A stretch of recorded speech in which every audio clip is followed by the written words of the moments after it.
ल आज मैले यो छिमेकी अङ्कलसँग मागेर ल्याएर रोप्दैछु। तिहारको फुल ल रोप्नु पर्यो है।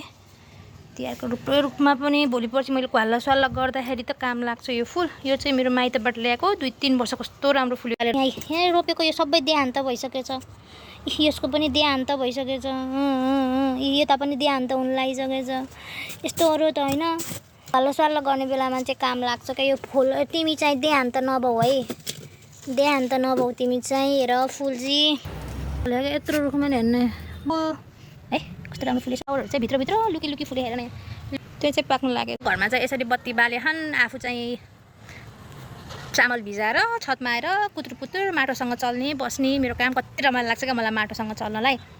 अनि बिहान साँझ चाहिँ म माटोसँग चलिरहेको हुन्छु। बिहान त लगभग भ्याउँदिनँ, साँझ चाहिँ प्रायः चलिरहेको हुन्छ। नाउ म चाहिँ रेस्ट गरेँ खटियामा पल्टेर। मेरो एकदमै प्रिय ठाउँ हो यो चाहिँ।